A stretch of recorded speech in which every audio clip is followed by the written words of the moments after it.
يا هلا يا هلا يا هلا يا هلا يا هلا يا هلا. ازيكم يا اهل اليوتيوب؟ انا النهارده جايبه لكم مفاجاه.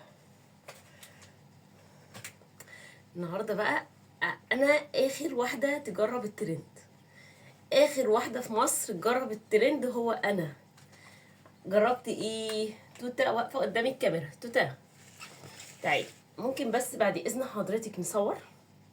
ممكن اصور؟ ما تقفيش قدام الكاميرا، ماشي؟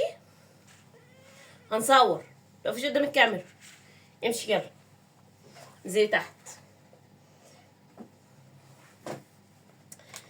اخر واحده في مصر تجرب الترند.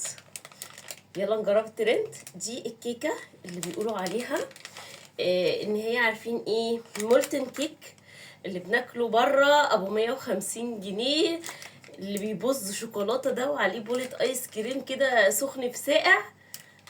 هي دي، بس هما ايه عملوها في غلفوها بتبقى في السوبر ماركت. لقيتها ب10 جنيه في السوبر ماركت. تعالوا بقى نشوف، هل لما بتخش الميكروويف فعلا بتنزل شوكولاته كده وبتلز في بعضها كده شوكولاته زي ما هما بيقولوا في الترند، ولا اي كلام؟ انا جبت طبق صاحيه، انا جبت طبق وهنفتحها مع بعض ونشوف ايه الاخبار.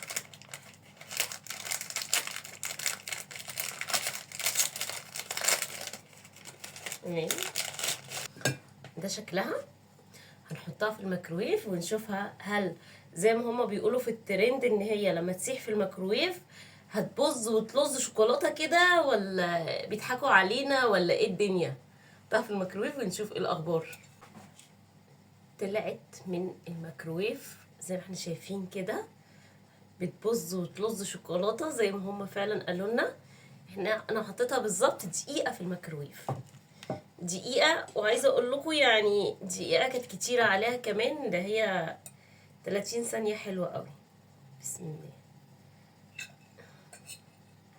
نقول بسم الله.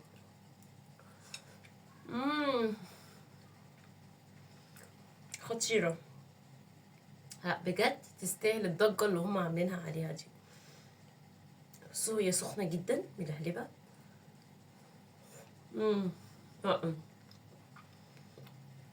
هي عايزة بولة ايس كريم على الوش بقى، تبقى عاملة زي ايه، مولتن كيك اللي احنا بناكله بره ابو 150 جنيه ده، اللي سخن في ساقع كده على بعضه.